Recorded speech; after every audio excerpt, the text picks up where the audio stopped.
Mari bergerak bersama guru penggerak, menebar manfaat bagi pendidikan merdeka. Lekas bergerak dalam pendidikan penggerak, ciptakan generasi unggul penopang bangsa. Mari bergerak, lekas bergerak, dan selalu menggerakkan. Mari bergerak, lekas bergerak, dan selalu menggerakkan. Mari bergerak bersama guru penggerak, menebar manfaat bagi pendidikan merdeka. Lekas bergerak dalam pendidikan penggerak, ciptakan generasi unggul penopang. Om Swastiastu, Assalamualaikum warahmatullahi wabarakatuh. Salam sejahtera, Namo Buddhaya, Rahayu Rahayu. Halo kawan-kawan semuanya, khususnya sobat penggerak di seluruh Indonesia. Perkenalkan, nama saya Made Edi Soekarba. Saya calon guru penggerak angkatan 11 Kabupaten Tabanan, Bali. Nah, pada video kali ini saya akan melaksanakan kegiatan pra-observasi untuk aksi nyata modul 2.3 coaching untuk supervisi akademik. Nah, pada video kali ini saya akan ditemani oleh rekan saya, Ibu Desi Ratna Dewi. Beliau adalah guru PKN di sekolah ini. Dan Ibu Desi ini akan menjadi objek pengamatan saya ke depannya. Baik, langsung saja kita akan menuju kegiatan pra-observasi yang akan saya lakukan pada kegiatan kali ini. Selamat pagi Bu Desi, bagaimana kabarnya? Pagi, sehat. Sehat. Ya. Oke, jadi pada kegiatan kali ini kita akan melaksanakan kegiatan pra-observasi. Nah, jadi nanti tujuan dari pra-observasi ini nanti Ibu bisa melaksanakan pembelajaran di kelas saat kegiatan observasi yang akan saya lakukan nantinya kepada Ibu Desi. Nah, kemudian tujuannya apa? Itu agar Ibu menjadi lebih siap, bisa menjadi lebih percaya diri dengan berbagai hal yang akan kita bahas dari persiapan Ibu ke kelas nantinya. Baik Bu Desi, untuk kegiatan pra-observasi kali ini ada beberapa pertanyaan yang nanti ingin saya ajukan pada Ibu. Boleh Bu? Boleh. Oke. Nah, untuk pertanyaan pertama, Bu Desi, terkait tujuan pembelajaran. Nanti di dalam pembelajaran Ibu, tujuan pembelajaran seperti apa yang ingin Ibu terapkan di kelas nanti? Melalui membaca tes, melihat video, peserta didik bisa mengetahui pengertian hak dan kewajiban. Iya, mengetahui hak dan kewajiban, serta jika hak dan kewajiban itu dilanggar, apa yang terjadi, dan hak dan kewajiban itu kenapa harus berjalan seimbang.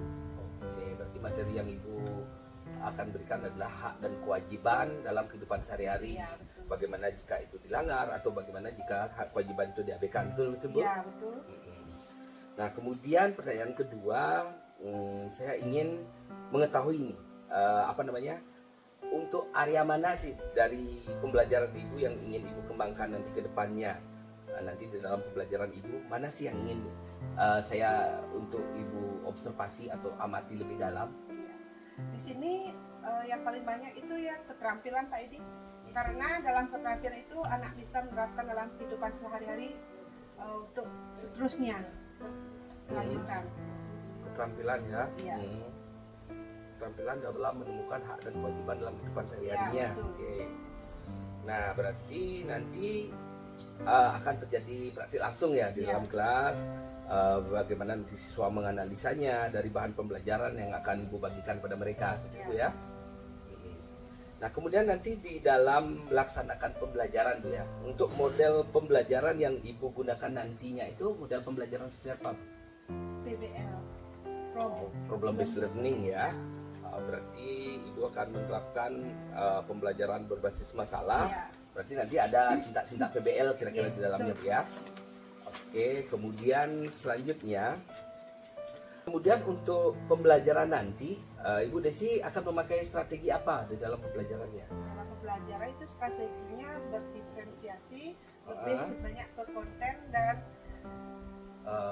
proses. Oh, berarti Ibu akan lebih menekankan konten dan proses dalam diferensiasi yang Ibu terapkan di kelas. Kemudian untuk diferensiasi konten dan prosesnya itu seperti apa Bu kira-kira? Kalau diferensi prosesnya itu akan menekankan peserta didik berdasarkan minat belajarnya, baik visual, auditory, dan kinestetik. Nah, nanti mereka akan saya berikan tugas yang berbeda sesuai dengan minat belajarnya. Ibu akan memetakan siswa berdasarkan minatnya, baik itu yang auditory mendengarkan, visual, lalu lebih suka aktif dengan kinestetiknya ya. Berarti sesuai gaya belajar ya. Gaya belajar. Berarti kemudian untuk kontennya itu kira-kira bagaimana Bu? Apakah juga dilakukan diferensiasi Iya, dari sana? untuk Seperti apa? kontennya itu bisa lewat media pembelajaran. Dari bahan ajarnya ya. Ya, dari bahan ajar misalnya di LKS, buku paket, dan misalnya YouTube. Oke, berarti Ibu akan memberikan bagi siswa yang lebih suka membaca, Ibu berikan LKS dan buku penunjang. Kemudian Ibu juga memberikan akses ke akses video ke YouTube yang disediakan. Berarti dalam hal ini anak-anak membawa perangkat multimedia ya di dalam kelas. OHP berarti anak-anak ya. Baik Bu.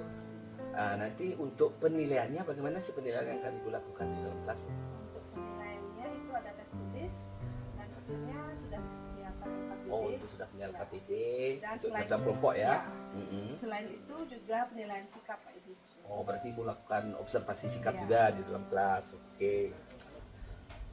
Baik Bu Desi, nanti untuk sasaran kelasnya nanti kelas apa nih Bu ya? Kelas 9C Pak Edi Kelas 9C. Iya. Itu di hari apa? di hari Kamis. Di hari Kamis jam berapa Bu? Jam 1.2 Oh, jam Iya. jam 1.2 berarti pagi ya. Ya, masih Di awal pagi. pembelajaran sedang fit-fitnya berarti di hari Kamis ya. Berarti pada saat itu hari Kamis kita akan berpakaian adat ya anak-anak. Nah mungkin pertanyaan dari saya untuk kegiatan pra-observasi kali ini cukup itu aja ya Bu Desi ya. Saya sih hanya ingin tahu nanti arah perkembangan kegiatan pembelajarannya Ibu Desi itu bagaimana. Karena nanti pada hari Kamis itu akan saya pantau atau amati juga berkaitan dengan apa yang sudah kita bicarakan tadi. Sasaran mana yang ingin Ibu Desi tadi kembangkan itu akan saya pantau di dalam kelas. Dan saya harapkan nanti di hari Kamis tersebut jadwal pelaksanaan untuk observasi kita itu pembelajarannya bisa maksimal sesuai dengan apa yang sudah Bu Desi rencanakan tadi, dari tujuan pembelajaran, strategi, model, kemudian penilaian yang Ibu harapkan terjadi di dalam kelas. Saya harap nanti semuanya bisa teramati dengan baik, saya bisa catat dengan baik. Begitunya, jadi agar pembelajaran untuk siswa juga bisa dimaksimalkan nanti ke depannya. Nah, juga nanti harapan saya di hari Kamis tersebut kita bisa berjumpa lagi dalam kegiatan observasi. Dan nanti setelah observasi kita akan juga melakukan kegiatan yang serupa Ibu pasca observasi seperti ini. Sekian saja untuk kegiatan kali ini. Saya ucapkan terima kasih atas waktunya. Semoga nanti kegiatan pembelajaran bisa terlaksana dengan baik sesuai dengan apa yang diharapkan. Jadi demikian kawan-kawan kegiatan pra-observasi yang saya lakukan bersama rekan saya Ibu Desi Ratna Dewi. Sampai jumpa di kegiatan observasi mendatang. Sampai jumpa.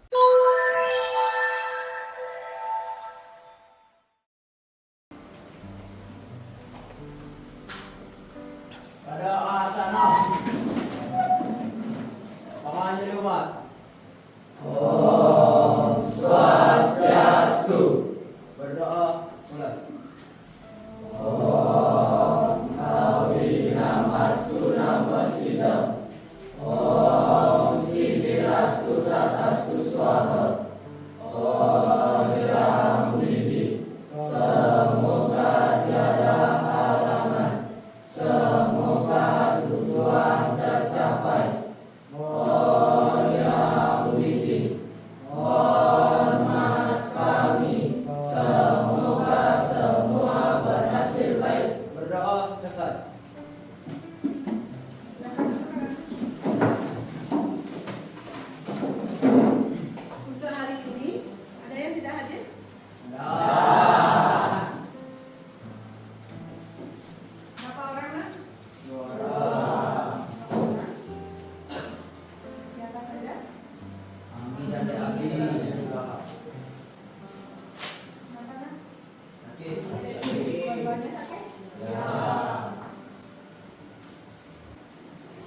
Gimana kabar kalian hari ini, Nak? Sehat, bahagia, ceria. Semangat pagi! Pagi, pagi, pagi, luar biasa, tetap semangat untuk berprestasi.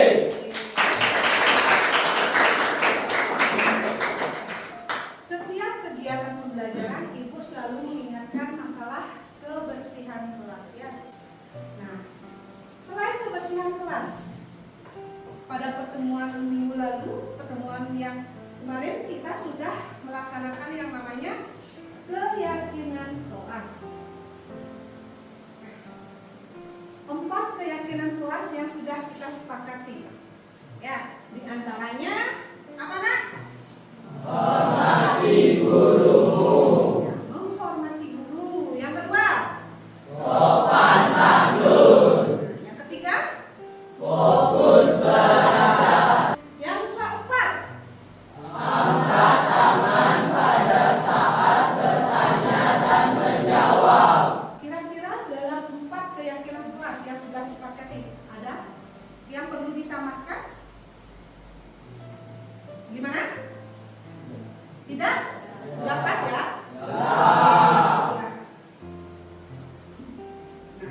Nah, sekarang kita lanjut lagi.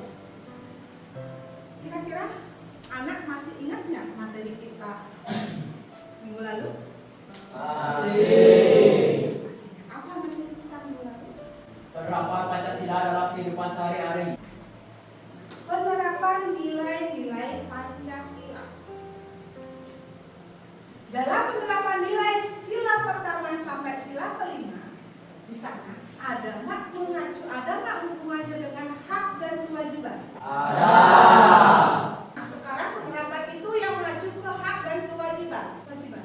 Saya Bu, menurut saya contoh yang mencerminkan hak yaitu hak mendapatkan keadilan. Ya, mendapatkan keadilan dimanapun kalian berada harus mendapatkan yang namanya keadilan, haknya itu ya bagus. Terus Sedangkan contoh yang mencerminkan kewajiban yaitu menghargai dan menolong orang lain.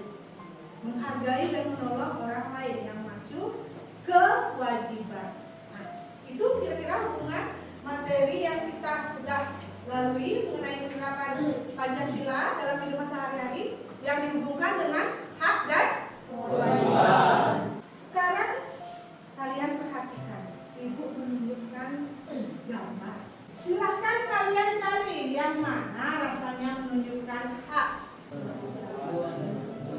Nomor 2 dan nomor 3. Sedangkan kewajiban 1, 4, dan 5. 1, 4, dan 5. Setelah kalian menyimak gambar, bisa membedakan hak dan kewajiban. Sekarang silahkan apa yang kalian ketahui mengenai hak dan kewajiban. Silahkan di kertas kuning hak dan di kertas hijau itu kewajiban ditempel. Ya, silahkan ditulis apa yang kalian ketahui tentang hak dan kewajiban. Nah, silahkan maju ke depan kalau sudah. Di sebelah kanan hak, di sebelah kiri kewajiban. Sudah semua ya? Hak merupakan sesuatu yang pantas kita dapatkan. Oke. Sedangkan kewajiban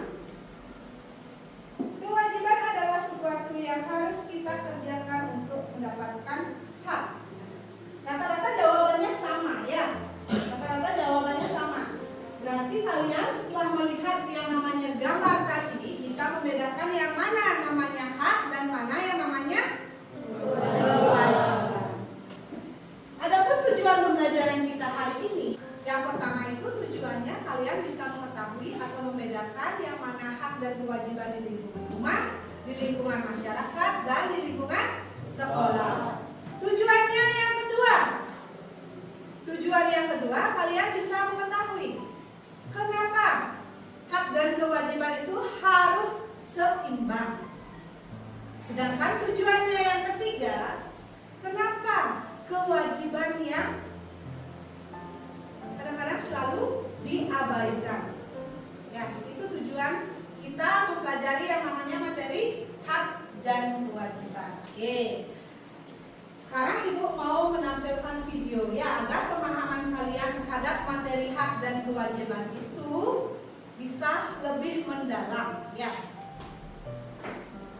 Selain video, kalian bisa membaca yang namanya materi di buku pendamping atau RKS ya. RKS di sana di halaman 32. Video kali ini kita akan belajar materi PPKN yaitu mengenai hak, kewajiban, dan tanggung jawab warga masyarakat. Setelah Ibu menampilkan video pembelajaran di sana, bisa dipahami mengenai hak dan kewajiban? Bisa. Kalau bisa, sekarang Ibu ngasih LKPD ya. Sebelum Ibu menyebarkan LKPD, ini kemarin kan sudah Ibu bentuk yang namanya kelompok sesuai dengan bakat atau minat kalian dalam kegiatan pembelajaran. Apakah duduknya sudah berkelompok? Belum. Kalau belum, silahkan cari dulu kelompoknya.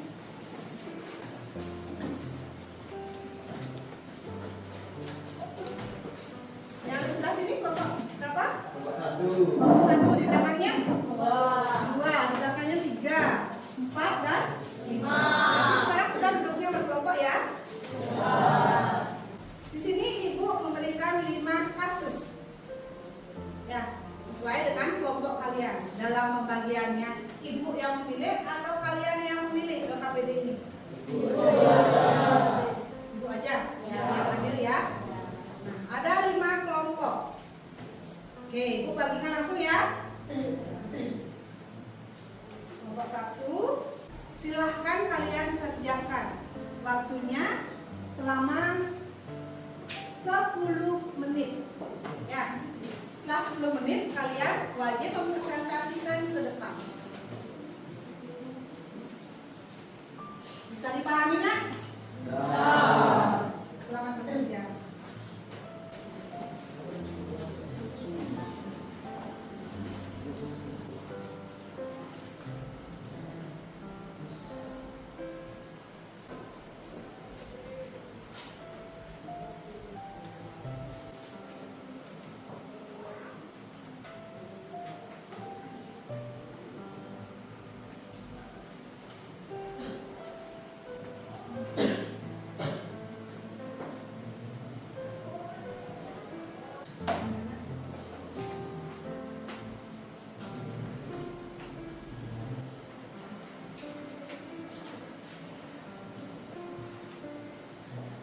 Baik, sudah selesai nak? Kalau sudah, berarti sudah semua siap untuk mempresentasikan tugas yang Ibu berikan ya. Untuk senang dulu, biar semangat.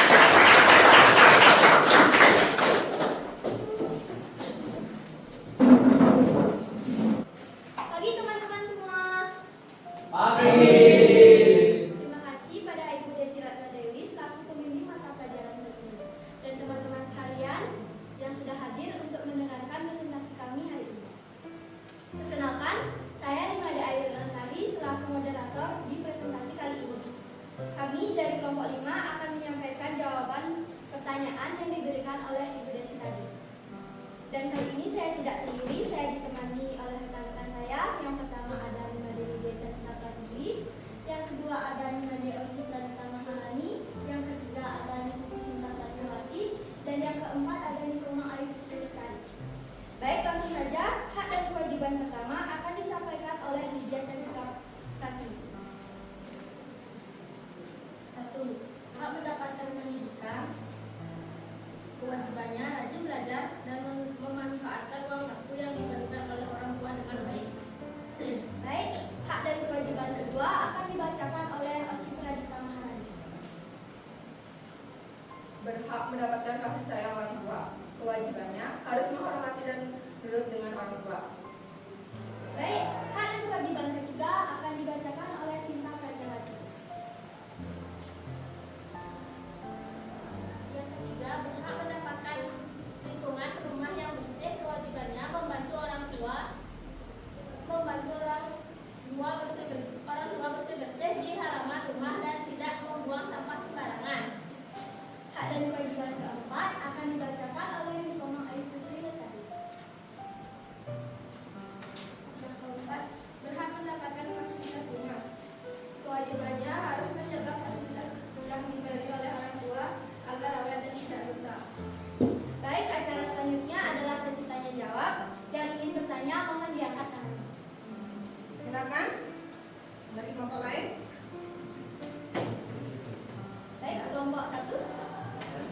kasih atas waktu yang diberikan kepada saya. Baik, jadi teman-teman, saya ada memiliki beberapa pertanyaan sedikit malah. Jadi pertanyaannya yaitu, kan tadi kalian sudah menjelaskan beberapa contoh dari kewajiban yang dilaksanakan di rumah. Tapi kadang-kadang kewajiban tersebut masih sering kali terabaikan. Apa sih yang membuat kewajiban tersebut masih sering diabaikan? Mungkin karena beberapa alasan seperti malas, tidak ingin bekerja, dan ingin santai saja dulu. Kamu bisa diterima? Baik, masih bisa diterima. Baik,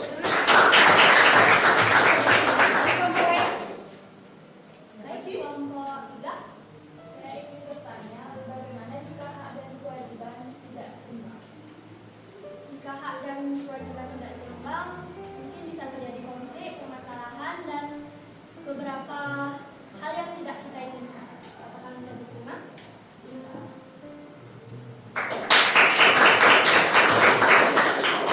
Ada yang lain? Silakan. Ada yang mau menanggapi? Ayo. Ya. Jadi terima kasih atas kesempatan yang telah diberikan kepada saya. Jadi di sini saya ingin sedikit menanggapi tentang presentasi yang dibawakan oleh Bapak Ima. Presentasinya menurut saya sudah sangat bagus, namun kedepannya mungkin bisa ditingkatkan lebih baik lagi. Baik, terima kasih. Sekian pertanyaan yang bisa kami jawab. Kami tutup dengan terima kasih. Selamat siang teman-teman semuanya. Berdirinya kelompok kami di sini akan menyampaikan jawaban yang telah kami buat untuk pertanyaan nomor 2. Sebelum itu, perkenalkan saya Diputu Tiara Rayu Dewi sebagai moderator dan rekan saya. Saya Dimali Dwi Medina dan rekan saya. Nama saya Diputu Film Sukadini dan rekan saya. Nama saya Diputu Suci Apriliani. Ada yang ingin menambahkan? Silahkan. Baik, terima kasih atas waktu yang telah diberikan. Saya kali ini memberikan tanggapan. Rekan-rekan di depan ini sudah bagus, cuman sedikit patah-patah Apa ini yang ini? waktu mempresentasikannya. Terima kasih atas tanggapannya. Baik, yang lain apakah ada yang ingin bertanya atau memberikan kritik? Jika tidak ada, kami tutup dengan terima kasih. Nah, biar kita tambah fokus ya. Silakan berdiri dulu semua.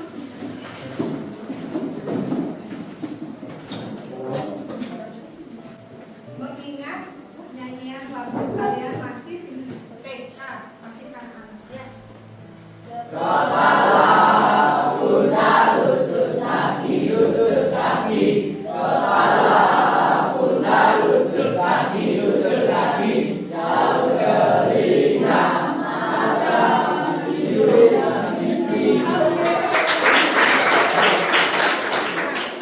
Kita lanjut lagi ya, silakan duduk.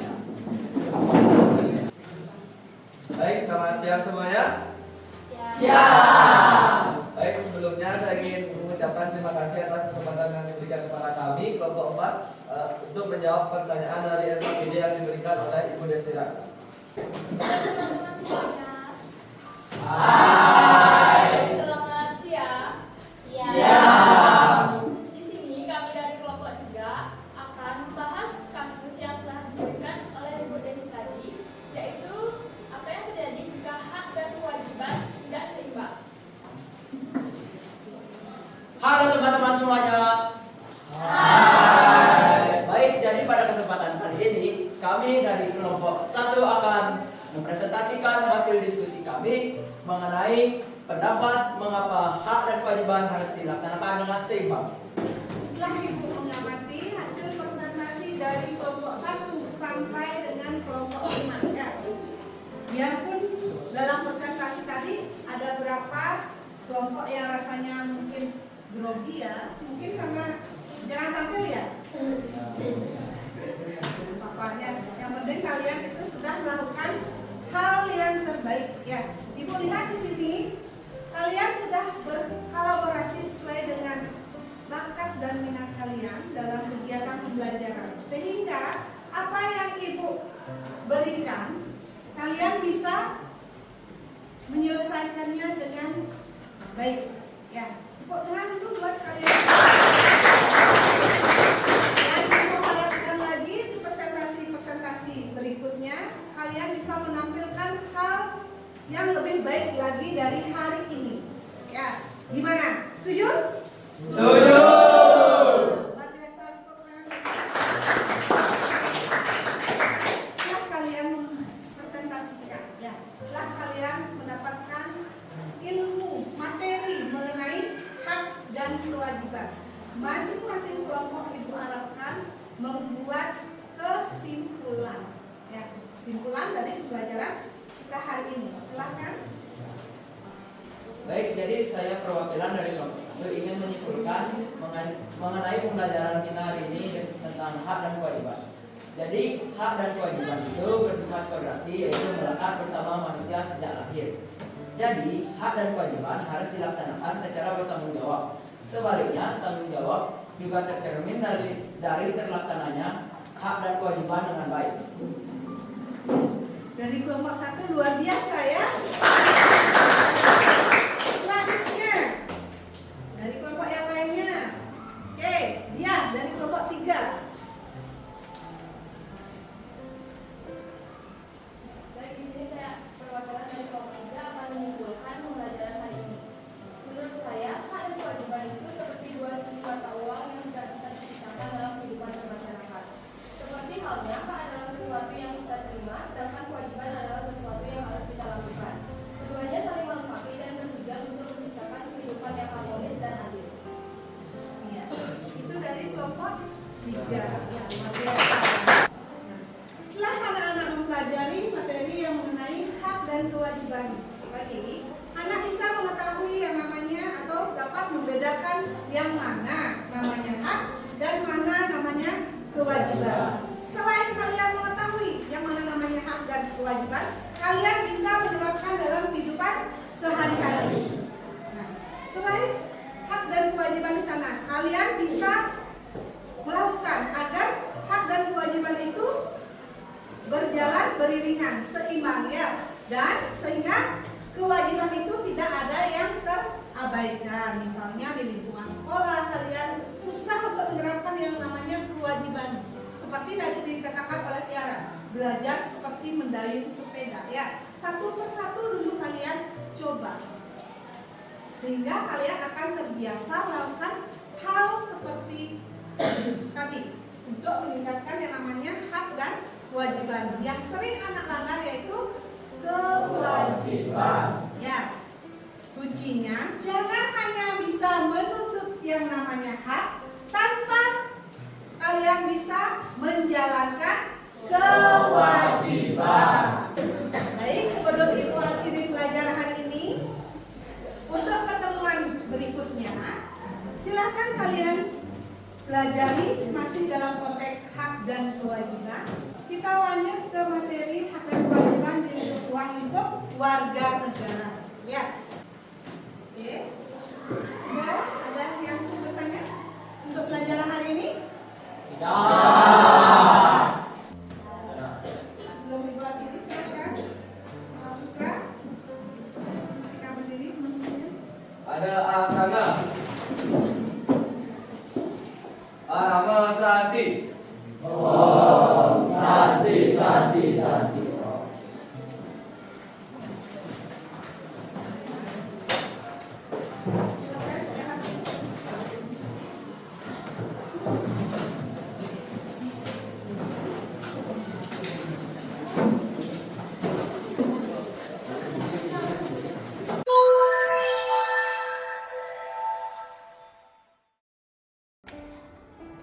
Om Swastiastu, salam bahagia Bapak Ibu Kira semuanya.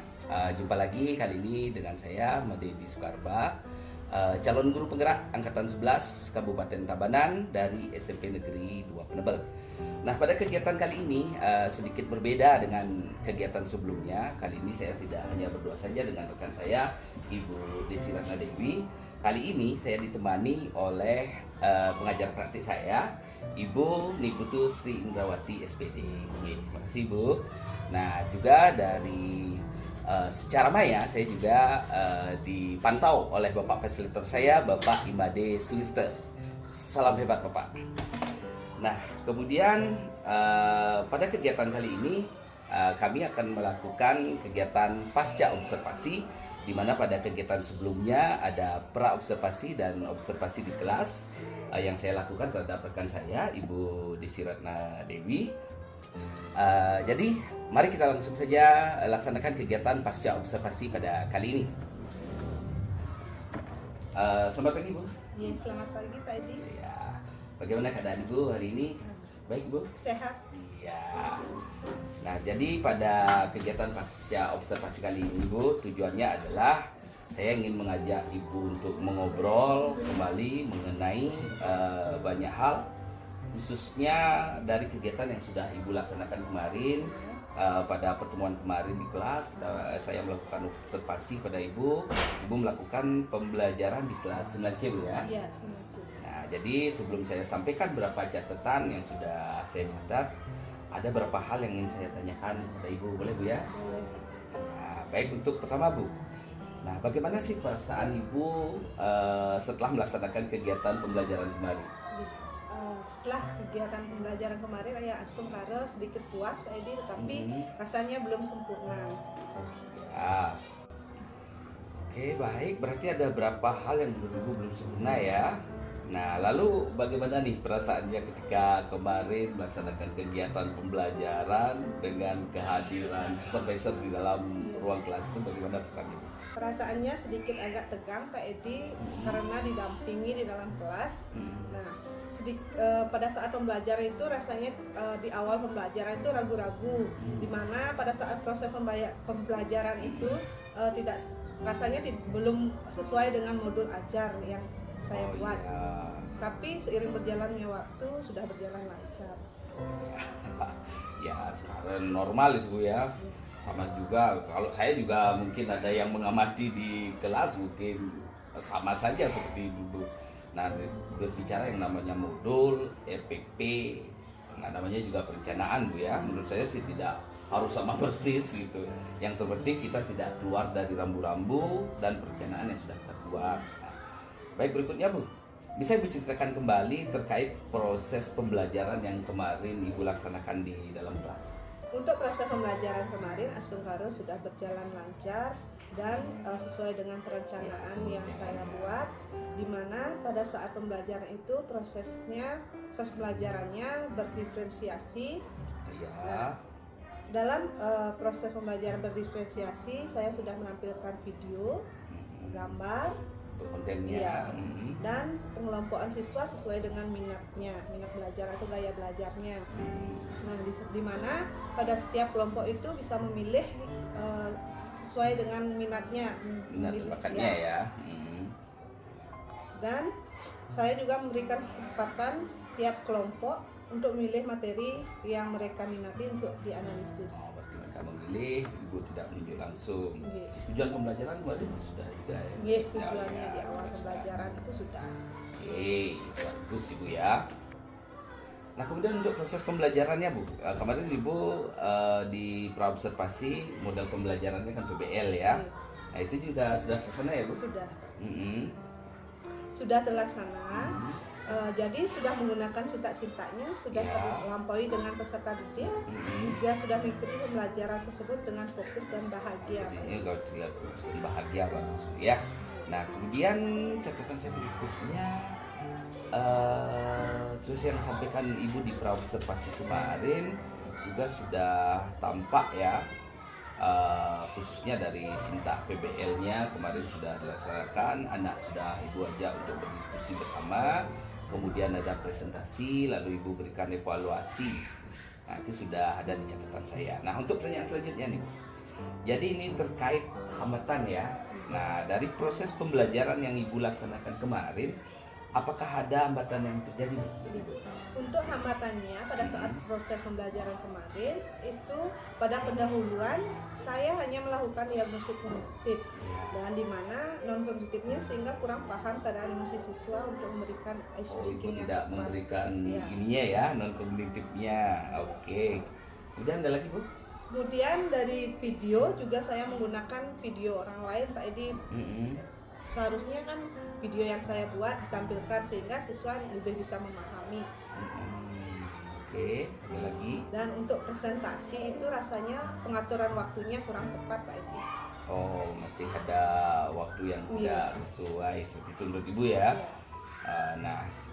Terkait dengan hambatan-hambatan yang terjadi ya Bu ya, kira-kira menurut Ibu apa sih alasannya kok hambatan itu bisa terjadi? Nah, menurut Ibu pribadi bagaimana, Bu? Masalah diagnostik non kognitif itu mungkin karena saya agak grogi di awal pembelajaran Pak Edi sehingga saya lupa pada saat penyampaiannya. Tuh. Ya. Iya, gitu Kemudian ya. untuk video mungkin anak masih bingung dengan penggunaan kata yang berbeda. Padahal mungkin itu pengertiannya masih sama. Pak. Oh, mungkin di buku Ya. apa, di videonya berbeda gitu ya. Dan masalah waktu presentasi kemarin mungkin karena saya tidak melakukan manajemen waktu yang baik. Artinya Ibu sendiri Iya. siswanya nggak itu Iya. aja gitu. Iya. Jadi ketika Ibu terlihat asik itu Iya. jadinya lupa dengan waktu untuk ini ya. Nah, baik, jadi menurut Ibu masalah pertama itu tadi kenapa non diagnostiknya itu tidak Ibu lakukan karena sedikit grogi gitu ya di awal. Nah, lalu masalah video menurut Ibu mungkin anak itu terbiasa menghafal sesuai dengan ada yang di buku ya. Ketika kemudian ada literatur lain atau yang lain dengan pembendaharaan kata yang sedikit berbeda padahal mungkin maknanya sama, anak jadi ragu-ragu kan. Nah, mungkin seperti itu. Dan kemudian masalah kurangnya manajemen waktu, mungkin Ibu tidak berbagi dengan siswa, Ibu yang menetapkan sendiri. Jadi ketika Ibu memegang kendali atas waktu sendiri, Ibu mungkin lupa dengan waktu seiring dengan mungkin diskusi siswanya mungkin menarik seperti itu. Nah, jadinya waktu untuk direfleksinya ya di akhir itu jadi terlihat sedikit terpakai, jadi Ibu agak terburu-buru ya. Terus Ibu ya? Iya, betul. Oke. Nah, terkait tadi hambatan yang Ibu sampaikan, kira-kira apa sih solusi yang Ibu bisa lakukan untuk mengurangi atau meminimalisir atau bahkan mungkin Ibu cara menghilangkannya itu bagaimana Bu, solusinya kira-kira? Ya, rencananya untuk mengurangi hambatan pada saat proses pembelajaran, yang pertama yang saya harus lakukan itu lebih mempersiapkan diri. Nah, sehingga lebih percaya diri dan tidak mudah grogi pada saat proses pembelajaran tersebut. Mempersiapkan diri Iya. sendiri dulu ya. Dan untuk video pembelajarannya nanti agar situasi lebih nyata bagi siswa, saya akan mencoba membuat video pembelajaran sendiri. Bagus Ya. ya. Dan kemudian masalah waktu ke depannya, saya akan mengajak kelompok lain untuk presentasi untuk mengatur waktunya bersama siswa Pak Edi agar lebih maksimal pengaturan waktunya. Oh, sesuai yang tidak presentasi ikut Iya. mengukur waktunya ya. Iya. Heeh.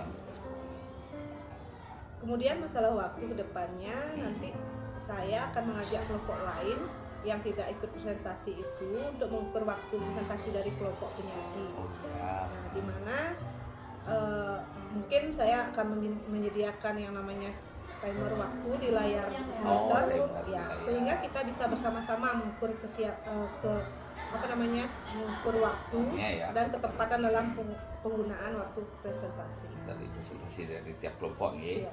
Ya, bagus sekali tuh Bu ya. Nah, kemudian karena Ibu menyampaikan beberapa solusi yang sangat luar biasa tuh tadi menurut saya Bu ya.